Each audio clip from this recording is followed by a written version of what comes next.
What is going on, everybody? Welcome back to the Absolute Auction Podcast. I'm your host, Ryan Miner. Join with me as my good friends, Mark Shu, Adam. What's going on, guys? Adam Seagal, sorry. How you guys doing today? Happy weekend, everybody. Right? Happy weekend. Very busy, aren't we all? Doing Coming here well, on a trying to. Sunday. That's right. Trying to beat the heat for sure too. It's been slowly creeping up, high 90s into the hundreds here in PA. Was able to get to the beach for a little bit this weekend, which was a very welcome relief. So just trying to beat the heat out here and grind some fantasy football. All right, guys. So follow me at Ryan Miner _ FFB. Follow Adam at Always Auctions. Follow Mark at Primetime Mock. And also don't forget to follow the show at FF Auction Pod. All right, guys, here we are, week 3, and last week, what the hell was I doing? Like, I was just came in, intro, straight to the freaking point. We were out 40 minutes, and then we're like, we didn't talk about anything fun. Like, no one knew about anything. No one knew what was going on. I talked to myself in the third freaking person when we were leaving. Like, when I said, for Ryan, I'm like, wait, why did I say in the third person?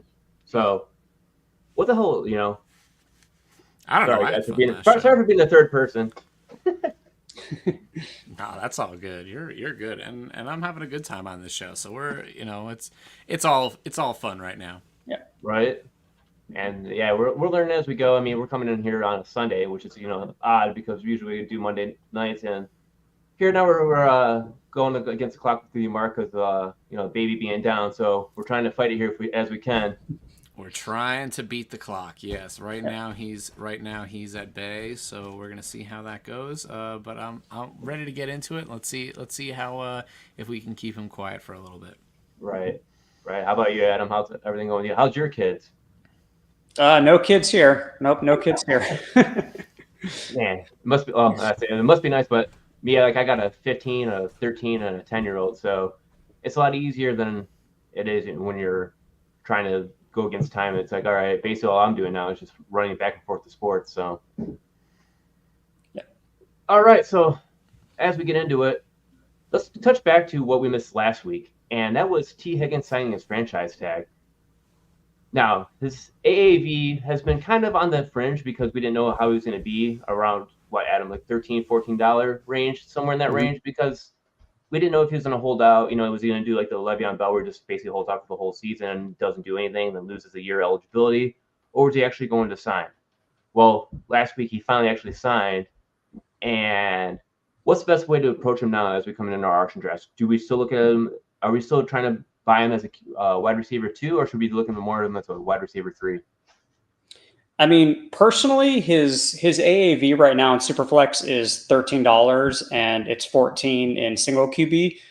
To me, that seems like a great value for what I think is like a solid wide receiver 2 on your offense, especially one that's tied with Joe Burrow. I mean, I think that offense is going to be really explosive this year.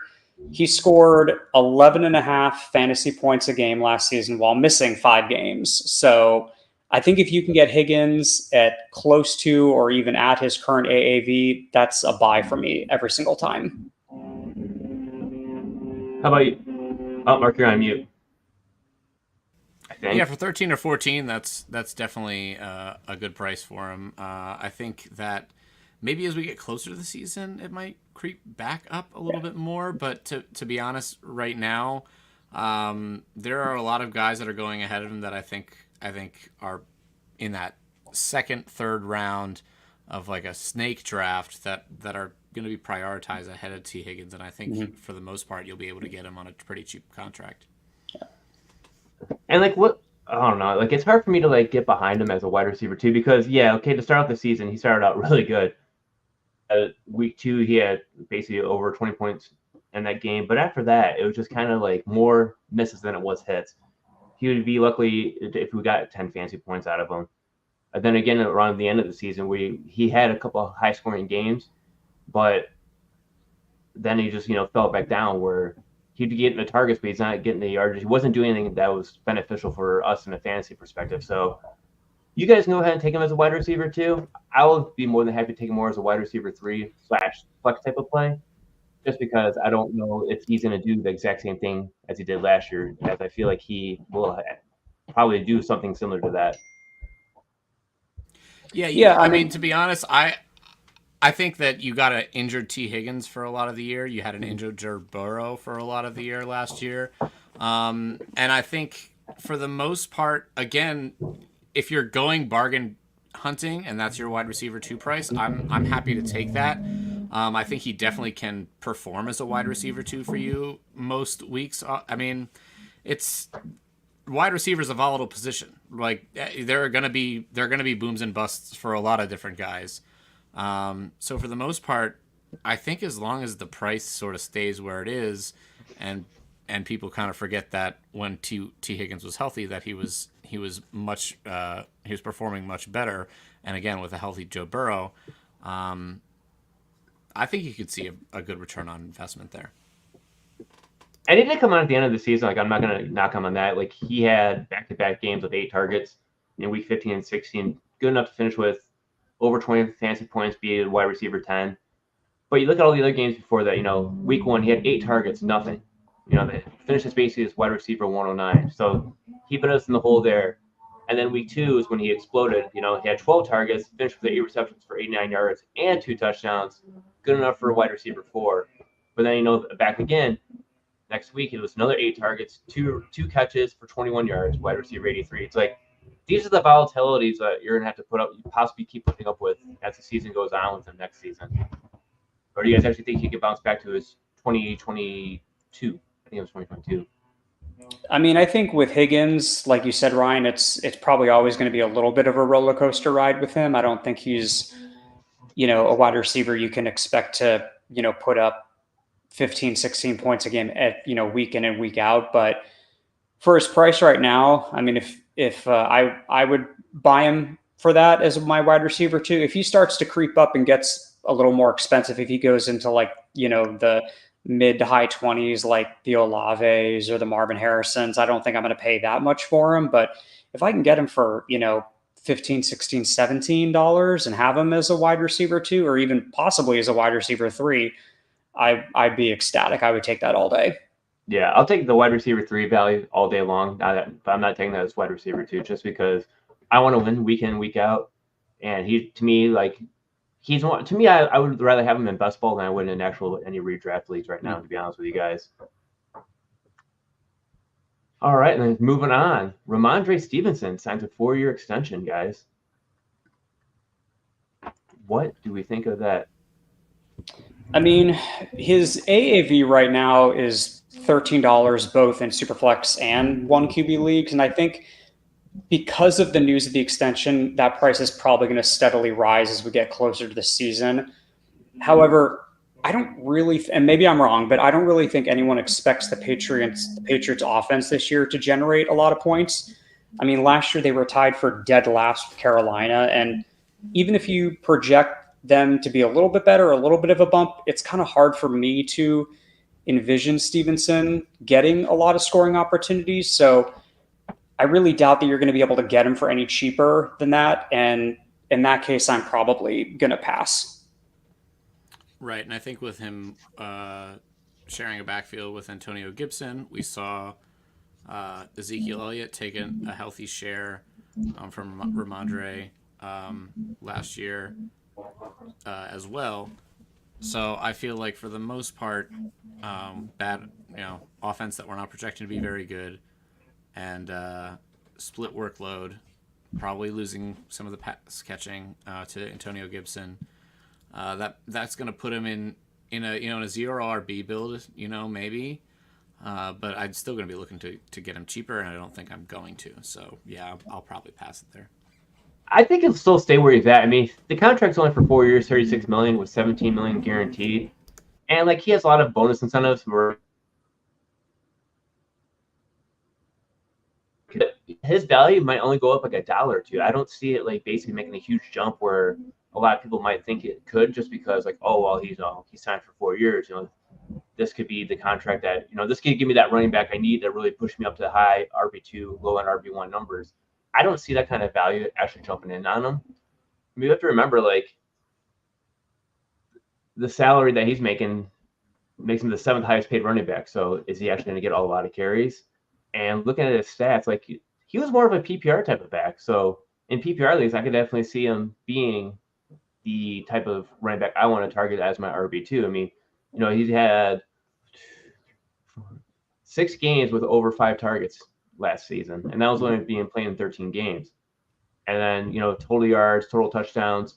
He had as high as a finish as RB2, but it's also as low as a finish as RB48.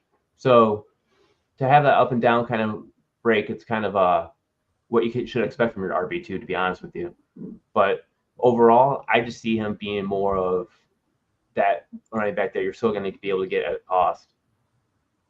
Yeah, it's funny. Stevenson's like he's such a polarizing fantasy player. I think like there's so many fantasy players that love him, and then others that are just like, I'm not touching him. I would be more comfortable with Stevenson as my like RB3 or a flex, kind of like what you said about Higgins. I don't know if I really want him as an RB2, but I could see him being a pretty effective like RB3/flex play for you, and in PPR for sure. Like he still is going to get a decent amount of pass catching work. I think even with Gibson there, I just don't see the Patriots offense being, super explosive. I don't know if they're going to really have a lot of scoring opportunities. So basically, you're trying to compare like the Patriots offense and like their fantasy players to that of Denver Broncos. They're basically almost like kind of like an avoid in a type of way. Yeah, I mean, generally, I think for fantasy purposes, like you kind of always want to try to target players that are on good offenses, ones that are going to give you the opportunities to score. And I just, again, even if you project the Patriots to be a little bit better this season, I just don't see them being like even middle of the pack and as far as total points scored for the team. So they're probably an offense that I'm probably going to try to avoid altogether. Yeah. Right. So I mean, like investment in an offense in general at price can. I mean, it's not something that we talk about all that often in auctions, but you hear about it. You're targeting good offenses in your snake drafts as well. If you're willing to pay up and pay like double-digit dollars for Ramondre Stevenson, not that he couldn't beat that price, but you're also investing in the offense that comes with it, and that's kind of where I'm out. Sorry, so you sound like you guys are out, and I'm still in on Ramondre Stevenson. That's fine. All right. That was basically it for the news today. It's kind of this what kind of sucks about like the off season right now this time of year because it's just so dead. So we always have to look to something to kind of get us up and going. Try to get us back in the mood. And today, we're going to talk about our QB and tight end strategies. So the best way to do it is to start talking about quarterbacks, right? Because quarterback position seems to be like one of the sought after positions, right? Mm-hmm. The way you guys look at it.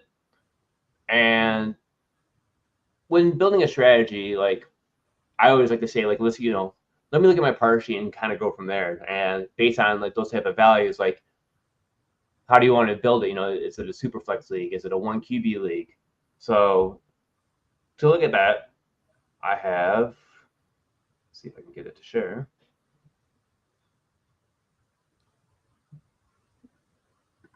Audio.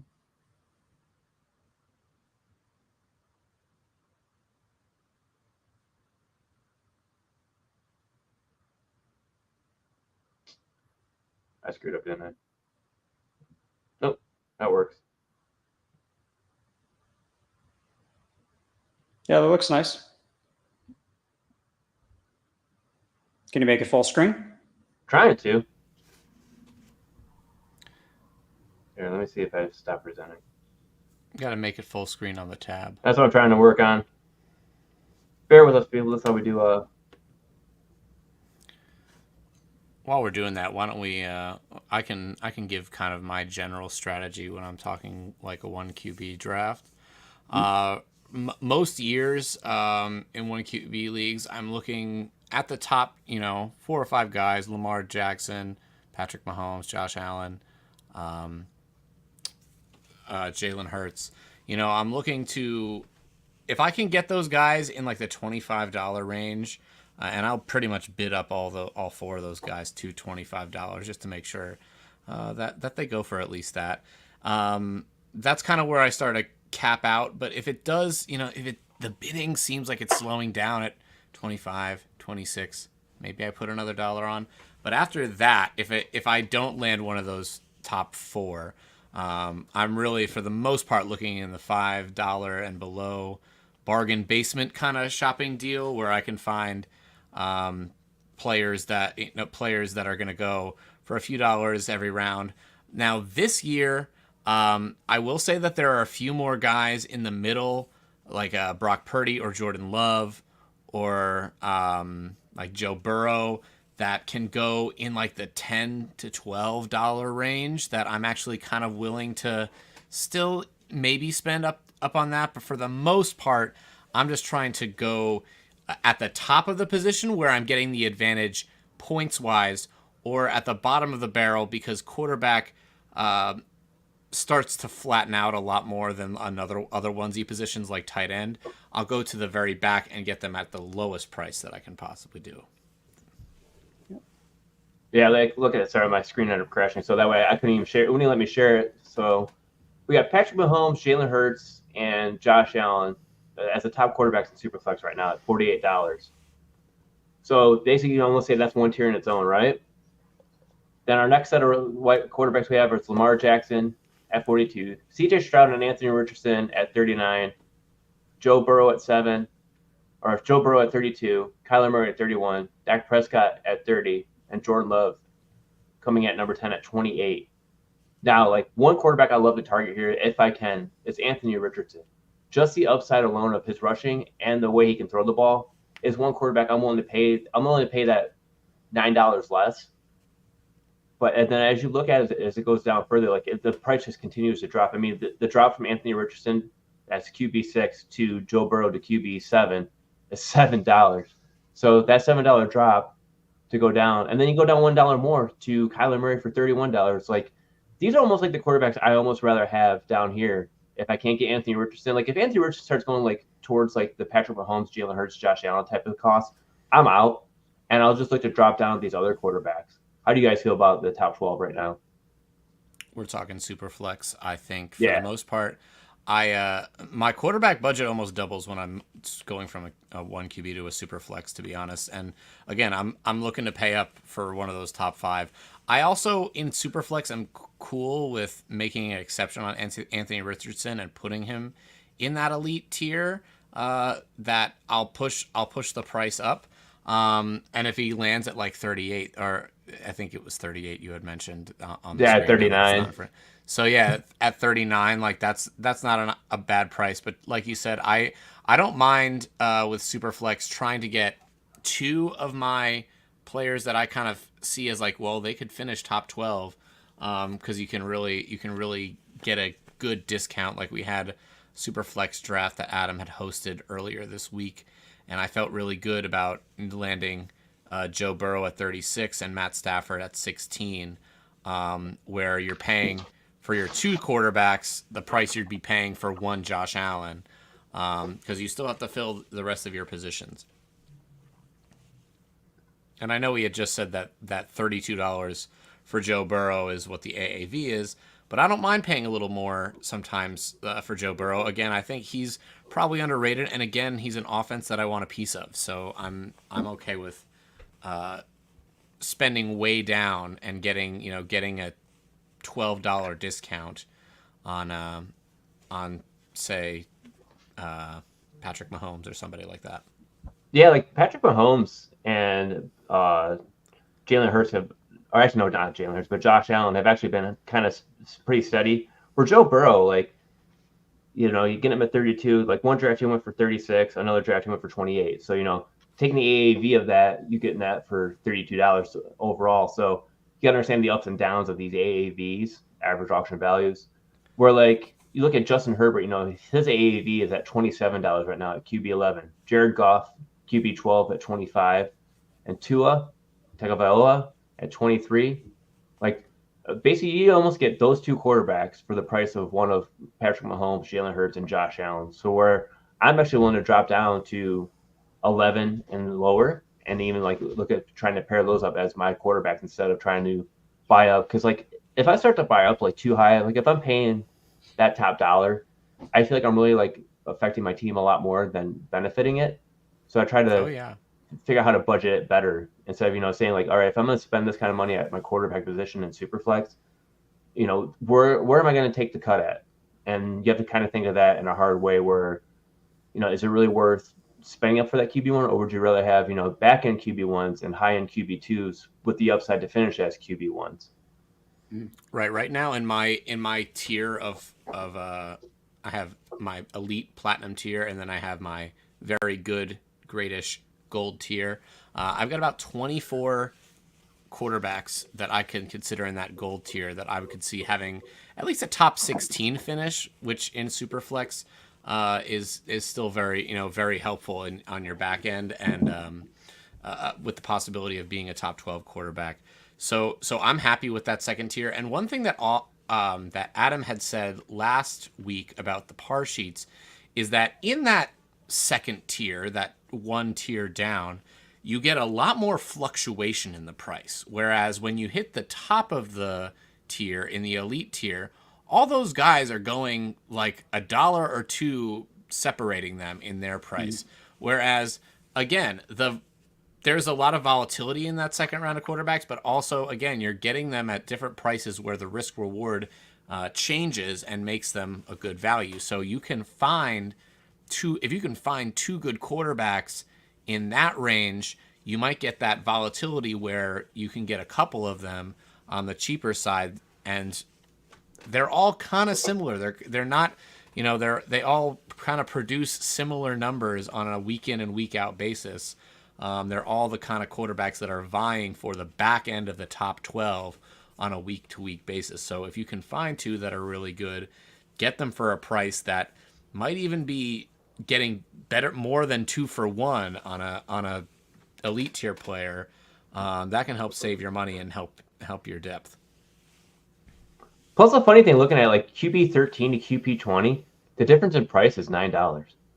So, the drop down of getting multiples at that position instead of trying to go for the elite tier could be very beneficial for you and your team as the season goes along, especially like if it comes to like, the waiver wire could be thin, because especially in Superflex, basically every quarterback is going to be gone. Some teams will have 3, some teams will have even 4 quarterbacks on their rosters. So you also have to look at it that kind of way of when you're building your roster. Like, you can get Kirk Cousins as low as $15 right now, and then for $12 QB20 Deshaun Watson. I mean, right then and there, I mean, you don't even have $30 spent yet, and you already have 2 quarterbacks. Mm-hmm. Right. And then also looking at other quarterbacks, like who's your guys' favorite sleepers right now? Like, if you were to get a good bargain quarterback right now, say you in Superflex, who wants one you're willing to target? I like Stafford a lot. I think for the most part, he's still got a really good offense to work with. He's got one of the best offensive minds. He gets a lot of devaluation, I think, from dynasty leagues, because we're still in kind of dynasty season at this point. So he's not sexy, and not sexy usually means cheap, and cheap, when it still provides points, is good for me. I won quite a few leagues with Matthew Stafford as my quarterback too last year, so feeling good about that. But also, in general, I think, in one quarterback leagues he's going for $1, $2, right? Like it that's the kind of value that you're looking for when you're not willing to spend up. You're looking to find a guy who has QB1 upside at a fraction of the price. So the back end, I'm always looking at Stafford, but there are a lot of guys. Geno often goes so cheap. I'm willing to take Geno, willing to take Baker Mayfield, as long as the price is still good, and they're going in that bargain range. There are a lot of people that can work for a Superflex league for that second quarterback, and I think in general, as long as you have 2 that you can rely on, and you want to maybe prioritize a third and to have on your bench, but even still, I think there are a lot of guys. Like I got right now the starting quarterback in Minnesota is Sam Darnold. You get him for $1 every time, and maybe he's not the long-term starter, but in a redraft league, he's gonna start the season. He's gonna be, and you know what? If that's how you got to play it, because that's how your roster's set up, I don't think there's anything wrong with going in and starting for Darnold, because he's had QB1 performances in the past few stops that he's had, and he's got a pretty ready to go offense right now. All right, Adam. What's one Superflex QB sleeper you like to try to get in all your drafts if you can? Yeah, well, Mark actually took the one I was going to mention. That was Darnold. Yeah, Sorry. I mean, no. I mean, you made all the points. I mean, he's got a good offense. He's got one of the best receivers in the game. You know, an up and coming guy in Addison. I mean, I think the offense is going to be fairly good. He's got rushing ability. Another guy that I'll mention also, kind of in that same vein, and like with Darnold, you probably don't want him as like your QB2, but I'd love him as my QB3, and that's Daniel Jones. You know, just for the same reasons. He's basically free in drafts. He's got, you know, a potentially an all-star rookie in Neighbors. You know, we've seen what he can do with his legs. Again, I'm not saying that he's, you know, going to be a top 10 quarterback, but if you can get him for $1 and have him as your third quarterback, I'm all over that. Man, I love it. Superflex is such a hard area to try to figure out where to get your second and third QB at, because you have the opportunity to either buy up and spend up on higher end QBs, basically get 2 top 12 you want, or you could be in the middle of the pack. But one quarterback I always find funny, I don't know why he's always keeps going. And as you guys already said, you know, Sam Darnold. We keep hearing this news on Sam Darnold about how he's going to start the season, how he's looking better than JJ McCarthy. Yet JJ McCarthy is the one that keeps getting drafted in the Superflex draft. He's coming in at $4. The one quarterback I really have at the same exact cost, Will Levis, man. They are trying to build around that team, give him the players he needs. You know, they just signed Tony Pollard to his contract.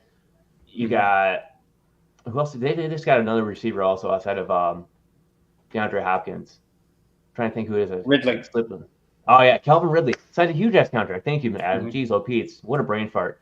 I mean, they're trying to basically build around him to kind of make him be a quarterback, because they had an opportunity to draft a quarterback and they passed up on it. You know, they had a top 10 pick and they decided to go offensive lineman. What's that kind of tell you? They trust Will Levis here, and I'm also trusting him. Yeah, I mean, go ahead. Yeah, I mean, historically, you know, I think even we're talking, you know, 10, 15 years ago, the Titans have always been historically a super run heavy team. But the philosophy is kind of, at least it seems like it's changed. So yeah, I mean, if they are going to be moving towards more of a pass heavy offense, I think Levis is a great little sleeper pick in your auction drafts. He went for $5 in our last Superflex league, and I think he could definitely be one that cracks the top 12 this year. He's got all the weapons and the guys around him to absolutely do that, and he can run a little bit too. Absolutely, yeah, the rushing upside. You know, putting mayonnaise in his coffee, whatever it takes, man. You know, it's well worth it in the long run. All right, moving over to one QB real quick, just to kind of give a quick overview. The cost drops drastically compared to Superflex. You know, we have Allen at number 1 at $36, Jalen Hurts, Patrick Mahomes, $29, Lamar Jackson, $26. And then you go all the way down to number 12, Tua Tagovailoa, $7. So the freaking, you know, $29 drop from QB1 to QB12 is just insane in one QB leagues. How do you guys like to go through your drafts in one QB leagues? Do you try to aim high, or do you try to aim for middle, or do you kind of just go to the back end and hope for the best of trying to pick these upside type of plays? I mean, if we're talking one QB, you know, single quarterback leagues, look no further than our last single QB auction mock draft. I'm going to take a second and just name all the quarterbacks who went for $5 or less. Okay, here we go. Dak, Jared Goff, Justin Herbert, Trevor Lawrence, Deshaun Watson, Kirk Cousins, Aaron Rodgers, Stafford, Caleb Williams, Jaden Daniels, Will Levis, Tua, Baker, and JJ McCarthy. That's 14 guys who went for $5 or less. And I would argue that out of those 14, there's probably at least 10 of them I'd be perfectly happy and satisfied with as my starting quarterback in a one QB league. I mean, honestly, my advice for drafters in single QB leagues, save your bankroll for other positions, especially if you play in a league where you're starting 3 receivers and or multiple flex positions. Without a doubt, you should really prioritize those positions over your quarterback. Let other drafters spend upwards of 3, 4, or even 4 times as much. The quarterback position gets really devalued in single quarterback leagues, so I'm always going to try and find um, one of those guys who I can draft for cheap and just prioritize my running backs and my quarterbacks and other positions. Your quarterback is just not as important as it is in a super flex league. Oh yeah, the back end ones 100% get devalued, and largely because the top end often get overvalued. Right, is what happens. The top end ends up getting overvalued, and if you're willing to spend, I mean, like I'm seeing, there are drafts. I think the last one you put together had Josh Allen going $34, and Mahomes went for 30 to Ryan, and like 30 is not bad. Like I think you gotta stack with that one, Ryan. You got the Mahomes Yes. Kelsey stack, and you had already had Kelsey. Like I'm willing to spend an extra dollar or two to complete a stack for a quarterback like that. That's fine with me. But in general, I think like once it gets past like that 12.5%, in a quarterback league, you're probably 12.5% is $25. As it starts to creep up there, it's slowly just they lose their actual edge that you think that you're getting with a high end quarterback. Absolutely. And that like brings me up to like Jared Goff as like one of my favorite like quarterbacks to get here. Like as you said, Adam, for $5 or less, Jared Goff had multiple touchdowns last season in dome. I think it was like so it was like 2 to 3 touchdowns almost every game when he was in the dome. This season he plays in the dome in the first 13 games. So to get him for $5 or less, that is the best freaking value I can see out there right now. And plus the way this offense is just continuing to grow, I love this offense in general. And then moving on to tight end. Mark, you brought it in on the perfect way, man. I went with the stack. And that's one way I like to do it. Like if I'm gonna pay up and get the quarterback, like there's certain value as I do like to do in my tier sheet. I'll say, you know what, I'm willing to spend this much for a quarterback just because I want to see how I can build the rest of my team. When I got Patrick Mahomes at that $29 value, I'm like, you know what, let me see if I can build this stack and try to get Kelsey as a stacking value to see if I can actually build my team around that. And looking at it, like I was actually quite surprised to actually get a team like that. Sure, I spent $29 on or $30 on Patrick Mahomes, but I was able to get Kelsey for 25. And to be honest with you, the more I looked at it, the more I also cringed at the same time because looking at the other tight ends going around that value or around him, Dalton Kincaid at 14, Kyle Pitts at 19, Evan Ingram at 11, Trey McBride at 15, Mark Andrews at 15. I'm like, I felt like I overspent on Travis Kelsey, but I also want to try to build that stack just because the two of them alone do have that week winning upside. For what it's worth, I don't think you actually overspent. I kind of am good with 25 for Kelsey, and like honestly, tight ends, the elite level tight ends, I'm more willing to push toward $30 than I am quarterbacks because the drop off at tight end is so much sharper than the one that is a quarterback. But for the most part, yeah, right now in the auction mocks we've been doing, it seems like all those tight ends are getting way devalued. Even in I thought that getting them at $15-16 was a good price in a super flex, but in a 1QB, I feel like and you're seeing Mark Andrews go for $15. That just seems like highway robbery. Like, it seems like something's wrong here in that market that I think it probably needs to go up a little more. I think everybody's kind of in we don't have a clear cut number one tight end. It could be any of these guys. But you know what? All of them are deserving. And if you're willing to take the risk on it, like I don't see why you wouldn't be willing to spend like in the $24 to $30 range for a tight end. But just like quarterback, I'm doing the exact same strategy of pay up or pay down. So because I can find Luke Musgrave for $1.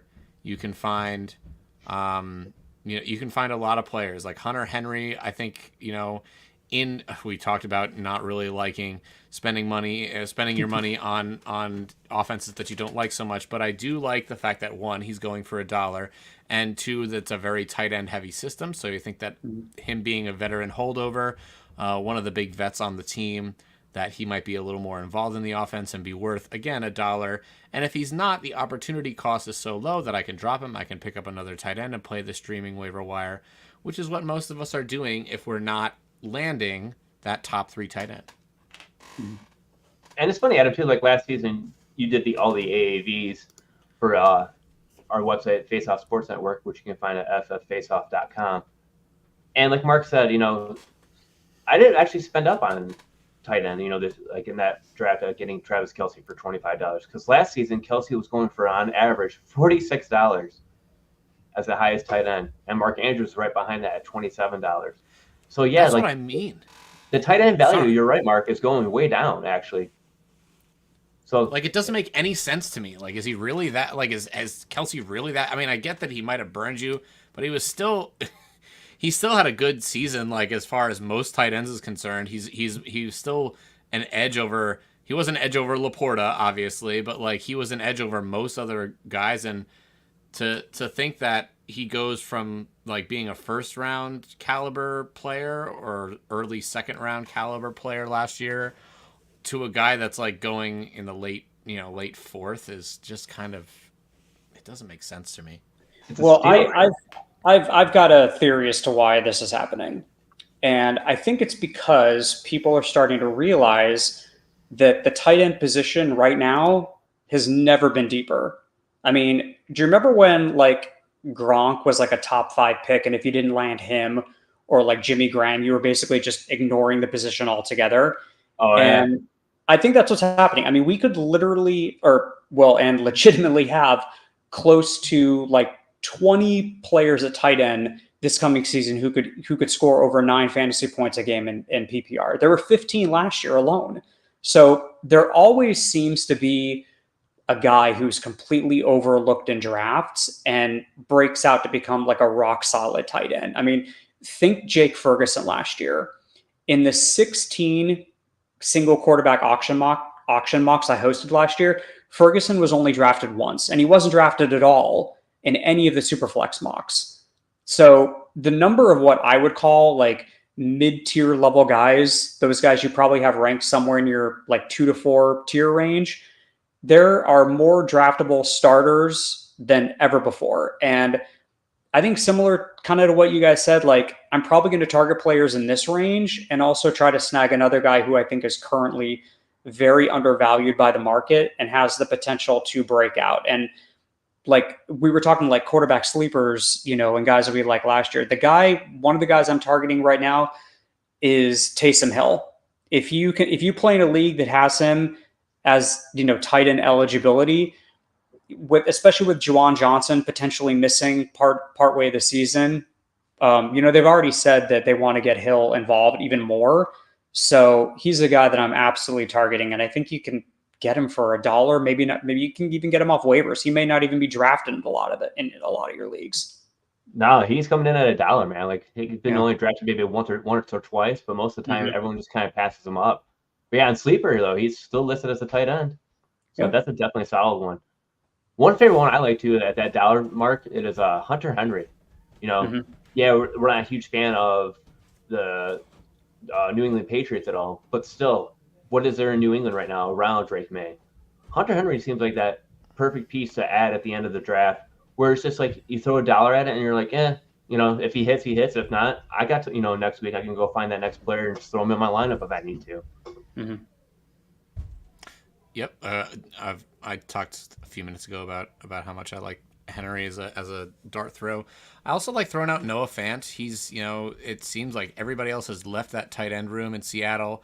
Not to say that he's a top pass catcher, but he could get plenty of passes thrown his way as like one of the only guys. So he'll be on the field running routes most of the time. And there's one more that's escaping me right now. But I'll name another one or two guys I'm targeting, and One of them is Pat Fryermuth, especially if Pittsburgh Yeah. doesn't add any more receivers. I think he's probably going to be the number one. Well, not the number one, but at least no worse than the number two target in that offense behind Pickens. And then another guy who I'll throw out is Cade Otton on Tampa Bay. Oh yeah. He played like 90-ish% of like all the snaps last year. I mean, he was on the field all the time. And he's another guy who, he's young, he's got a good offense. And again, he's cheap. You can get him for $1 in your drafts. Like, why not take a flyer on these guys?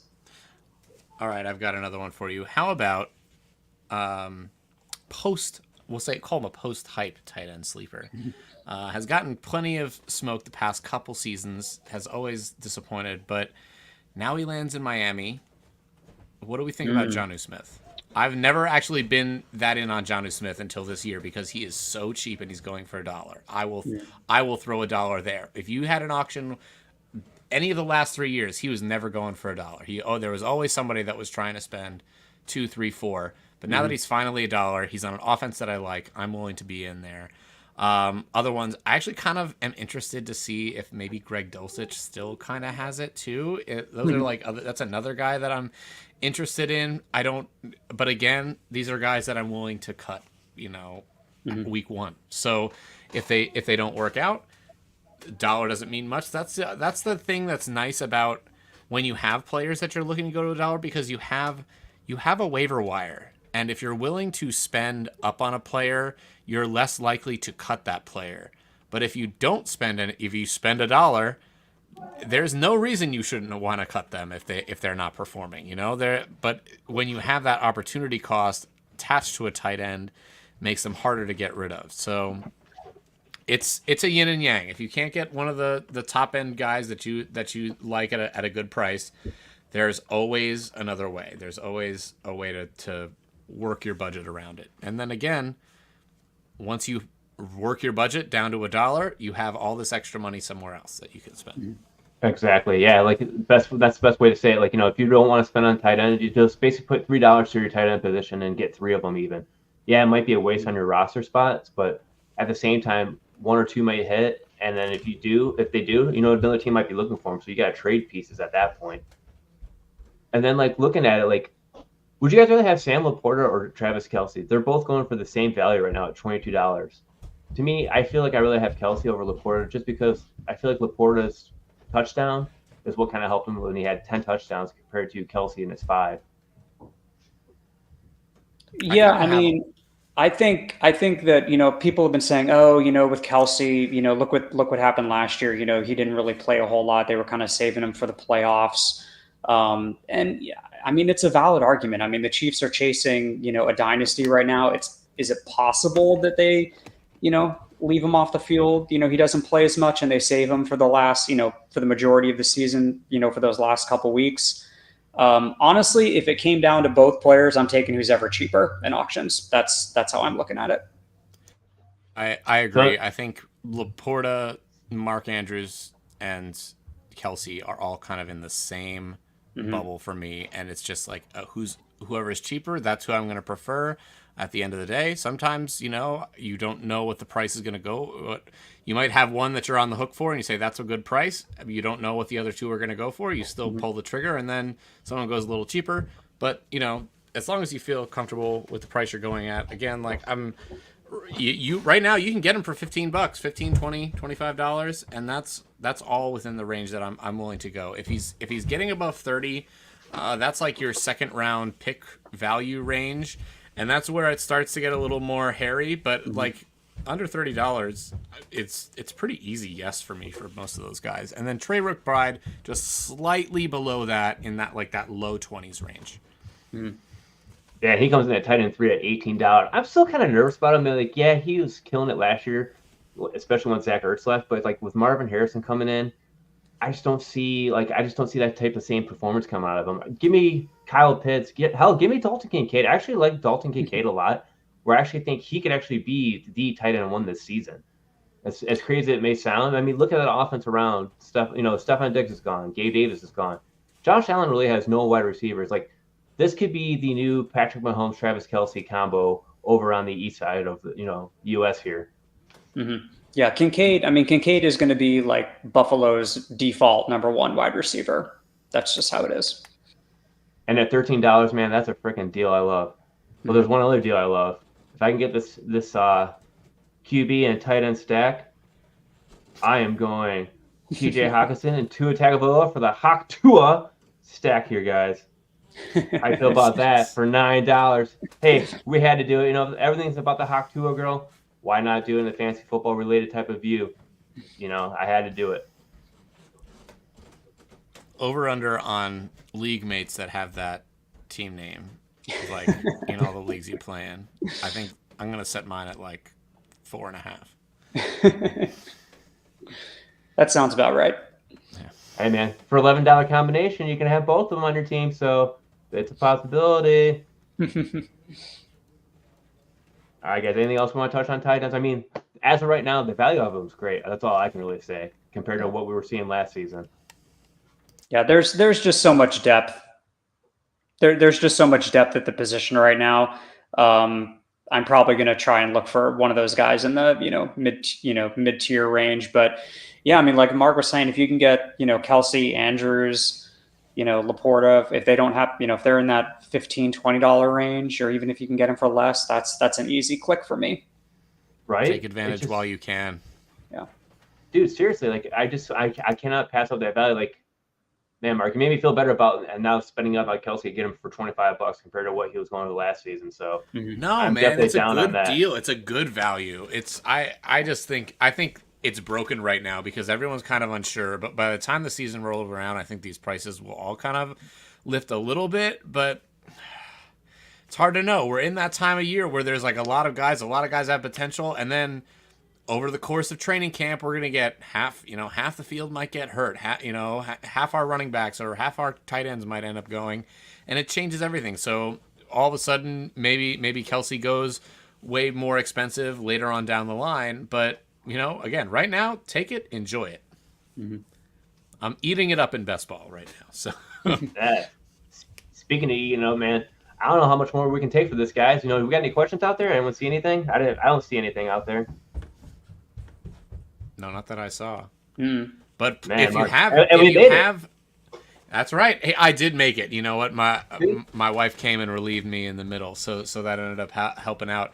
But if you do have questions, please make sure you email the show. We got that email address for you. It's is it absoluteauction@gmail.com? absoluteauctionpodcast@gmail.com, guys. absoluteauctionpodcast@gmail.com. So if you have any questions about auction leagues, we'd love to hear from you, and we would love to answer them.